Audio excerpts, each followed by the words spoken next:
So we know that the more that the customer is interacting with the customer portal, the more successful the program will be, the more empowered they feel, the more trust they build. It will amount to a larger lifetime value. Today, I get to sit down with Thomas McCutchen, the CEO and founder of Scoutside. We talk about what separates a good subscription experience from just a mediocre one, some of the KPIs and the data points that you should be looking into on improving your subscription program, and lastly, why cancellation is not a bad thing. Let's get into it. Thomas, super excited. I think you've been working with Ordergroove for a little over 2 years. We have some very exciting customers together and even more coming down the pipe. Could you tell us a little bit more about Scoutside and just kind of establish the landscape, that's the type of work that you guys do in the subscription space? So I call Scoutside a creative technology agency entirely focused on subscription commerce or a majority of subscription commerce. About 85% of our clients are subscription based, and we've been in the space quite intentionally for about 6 years now. Kind of got in with subscriptions early, and it really falls under one of our core pillars that we've had in place since founding in 2011 is building unique user experiences, and subscriptions gave us an opportunity to much more deeply partner with our clients and create a strategic partnership and relationship with them, where we're able to offer more advice and our learnings in the space. And so that's been a big part of why we like subscriptions so much. From the subscription experiences that you see, and I know you see dozens and hundreds probably on a quarterly basis, what separates a really good experience from perhaps just a mediocre one? We define it as something more than just subscribe and save.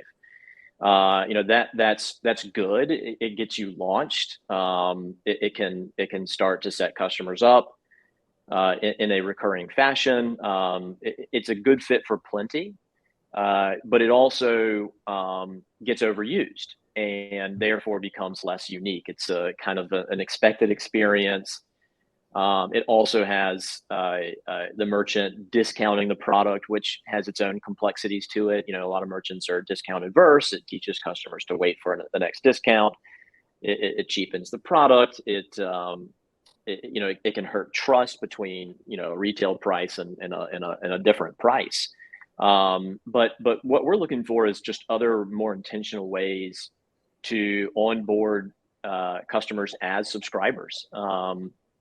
And those can include, a build-a-box experience, a trial flow. But we see a lot of success in more intentional user experiences that help onboard customers as subscribers, educating and teaching them, how should I use this product? How should I subscribe to this product? What does it mean to be a subscriber with this company? When it comes to more perhaps a data approach to it, how do you know if it's a subscription experience is healthy, and what are some of the benchmarks and data that you really try to look at, whether it's someone coming to you with a new work program, or someone that's been doing this for 5 years trying to optimize and squeeze out everything they can? With subscriptions, the merchant has, I'll call it the opportunity to think about two places: onboarding the customer and keeping the customer. And it's even before subscriptions. Merchants are always thinking about how to sell, repeat purchases and how to sell again to a customer. But with subscriptions, it's built in. You have to care about both parts of that journey: the onboarding, the first purchase, and then all subsequent purchases. And so when it comes to those two pieces, we'll study the metrics associated with that separately. Onboarding a customer, conversion, right? Like that's really important.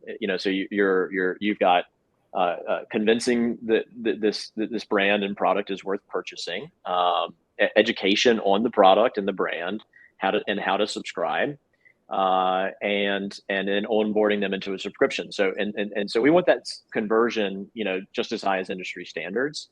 2% is great, 3% is amazing, and above is amazing.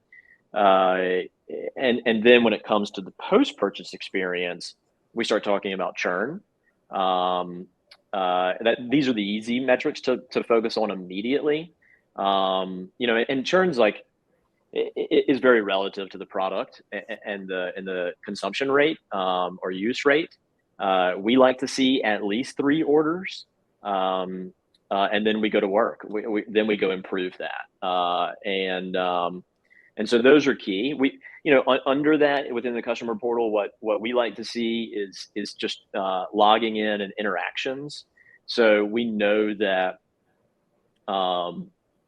that the more the customer's interacting with the customer portal, the more in control they feel. So even if it's a skip, it doesn't have to be collecting money that is a successful and positive interaction. It can be of any end. I mean, even a cancel you could call not necessarily a negative interaction, because you can collect data from that. They also now are, the customer is forever in the system. You can market to them. You know what they did like and what they don't like, and you can try to solve some of those things. So we know that the more that the customer is interacting with the customer portal, the more successful the program will be, the more empowered they feel, the more trust they build. It will amount to a larger lifetime value. Incredible tips. And I think for us, like you mentioned, cancel isn't a bad thing, right? One, you gather the data and you could improve the product. And two, there's always going to be this cohort of existing customers or past customers that you could remarket to, right? So the things you could do kind of with the cancellations is quite endless. If we want to get into some more specifics, and perhaps a few tips, what are 5 tips that you can give brands to optimize their experience? And I know you talked from a very high level, but perhaps very tactically, what can they go and do today? I've mentioned Build a Box. I'm going to mention it again. So we like Build a Box because it gives, one is Build a Box is better than a pre-configured kit, because not all kits are liked by all customers. It gives them the control to pick and choose from your product catalog what is most important to them. We do like putting into that, founders favorites. You want to brand these things. Maybe we're talking about an exercise conscious brand, so it's the athlete starter kit, or it's Get Lean starter kit, or So you can brand some of those things, but giving them the control to pick and choose the products that are most valuable to them, and then what we do is when we create that bundle, we discount based on the size of bundle. And there's earlier I mentioned I don't love subscribe and save because it can cheapen a direct product. The Build a Bundle or Build a Box with a discount, it sounds the same, but it isn't. There's a pretty significant psychological difference, which is you're discounting this group of product. You're actually rewarding the customer for buying more. It's buy more, save more. I mean, that common phrase, but the customer isn't attaching a per product price that then is telling them that this is, a cheaper dollar amount for the product. It's instead it's you're discounting the bundle itself, and we see a lot of success with this. Yeah, we love that, right? And I think like you mentioned, it's mutually beneficial. So the merchants, they get to increase AOV, they get to sell more items, if they believe in their product, the consumer is going to get more flavors or more offerings. And I think one key point you really hit home there is like, you don't cheapen the product by giving them an offering on a discount of an entire bundle or a box. But when you can actually pinpoint, I'm getting 50% off this one bar or this one protein shake, then you do kind of risk that luxury feel or the value of that single item. Exactly. Awesome. Yeah. Awesome tip. How about number 2? All right. We love loyalty. Loyalty programs. Some merchants and customers are points adverse. I think it's from like the horrible loyalty programs of the 90s in store, where they print out a piece of paper or a card that you immediately lose. It's hard to earn, it's impossible to redeem, and these programs were structured that way. I think, I don't know, I didn't read a ton about them back in the 90s, but it's made the space. Everyone has a lot of heartburn over those programs, and for good reason. A loyalty program shouldn't be hard to use. If it is, then it's not building any kind of loyalty. So those days are long over, and there's great systems out there that agree with this concept. If it's easy to earn and spend, like virtually effortless, then it's highly valuable. And what's interesting is subscribers have loyalty built in. I mean, they're most certainly your most valuable customers by definition. They are already repeat. I mean, the premise is this is a repeat customer. Even before the second order drops, you're banking on the fact that they're going to accept future orders. So they're already in a very special class. Reward them. Now, when it comes to loyalty programs, not all are equal. And again, it's all about rolling out a program with intention. So, most certainly convert a dollar to point, and, birthdays and signing up, and, have some tiers and celebrate, but go beyond that. I mean, think of other ways to reward the customer that is more meaningful for them. If it's a baby product, celebrate birthdays. If it's if there's milestones in the baby's life, celebrate those. Order totals, total purchased over lifetime, kick them into new tiers. So it's about, you can't just set it and forget it, and you need to run campaigns against it. But it's a happy friend to subscription products. Yeah, absolutely. I couldn't agree more. I mean, loyalty is huge. You mentioned just having this frictionless experience for loyalties, right? So fully integrated with the platform or kind of the program is super important. And then that wow factor, right? So how do you do it on the birthdays of if you have a diaper subscription, make sure you have that first birthday for the baby. If you have a pet subscription, like addressing the pet as a customer rather than the actual the owner of the pet is huge. And then maybe one more thing that I'll mention, I might get some gripe for this, but like the gamification aspect of it, right? So like, I mean, there's a reason why I'm at Starbucks every single day earning these points and getting to my next free coffee. So all super important. Loyalty is huge, and I think it's only going to improve and increase going forward.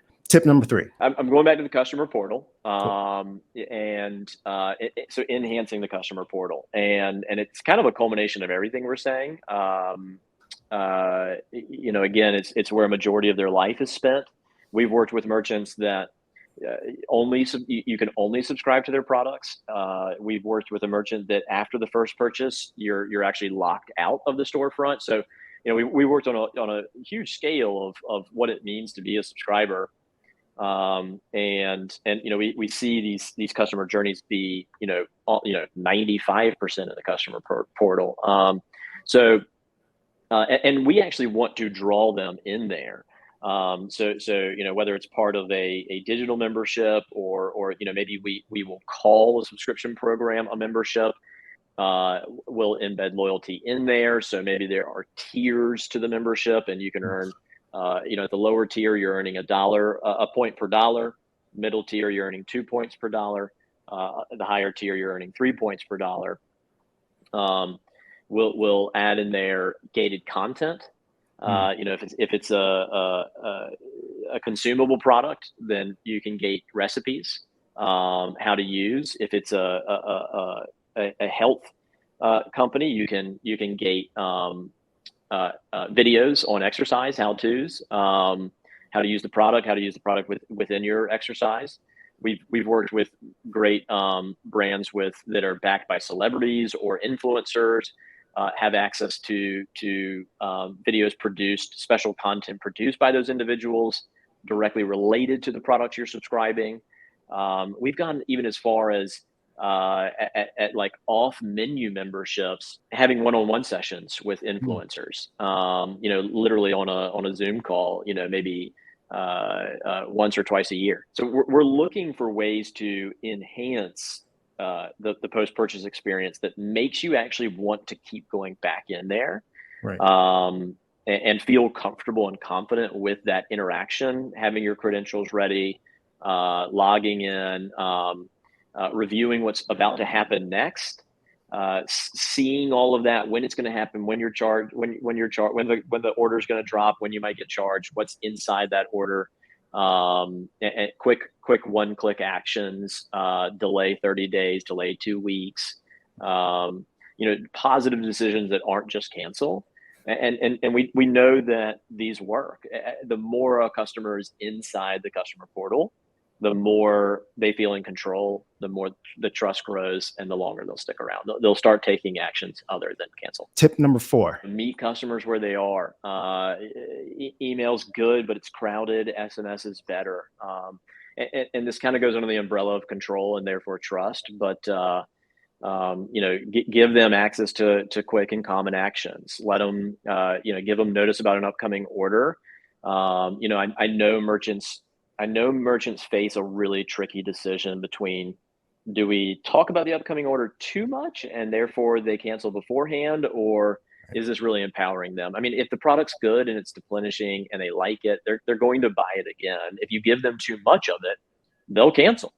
They'll feel like they don't have control over it. It's going to keep piling up. Really, what they need to do is change their interval. So yeah, we try not to hide those things. I mean, we obviously follow the merchant's requests, but dropping a upcoming event, upcoming charge, upcoming order event into text is great. Now we may kind of fluffing it up a bit. The idea of charging someone's card is maybe not exciting to the person that owns the credit card. So you can say something else. You can kind of use different language that says, "Get ready for something exciting next week." And then you do talk about the order, but like you phrase it in a different way, and those can be more positive experiences. But yeah, throw it in SMS.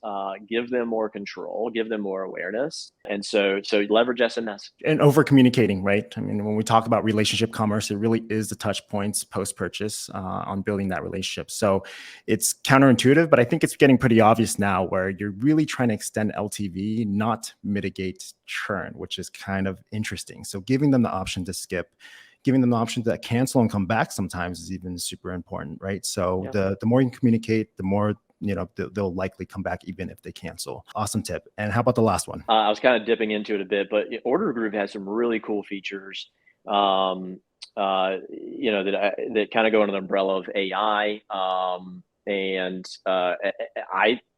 I love them. I think they're incredible. Predictive reordering, I think, is really cool and quite frankly underutilized. The concept of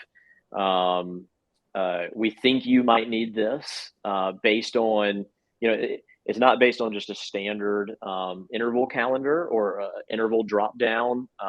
It's looking in real time. This product is most frequently purchased at this rate, and some other magic that Ordergroove's got going on. But what it allows the customer to accept an upcoming order based on intelligence. And I try not to ever make myself the example, because it's not fair. I know too much about the industry, but toothpaste and deodorant and toilet paper and paper towel, I don't have a handle on how often I use those things. So that's why I don't have those subscriptions set up personally. So having that element's really powerful, as well as churn detection through overstock, or churn detection to prevent overstock, excuse me. And that's really powerful too. So Ordergroove has the ability to on the other side, anticipate that you may have too much of something, or the next order may lead you to have too much of something, and start giving you quick actions to solve that.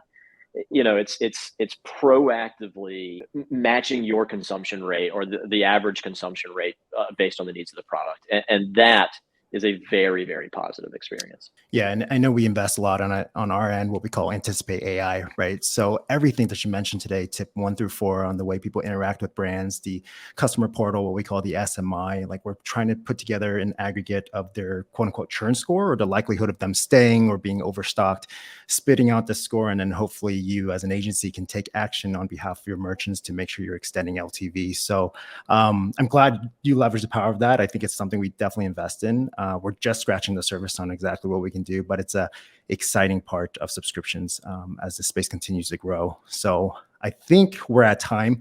I want to really thank you for joining us today. So for everyone that's listening, Thomas, where can they find you? Where can they find more about Scoutside? Scoutside.com is the best. We're on Instagram at Scoutside Creates, and Twitter, I think it's Scoutside Creates as well. LinkedIn is fairly active. Website's probably the best. Sounds good. And for everyone that's listening, please like and subscribe. This is the first episode, and so happy to have Thomas from Scoutside on here. And please visit ordergroove.com to learn more about us and learn more about subscriptions.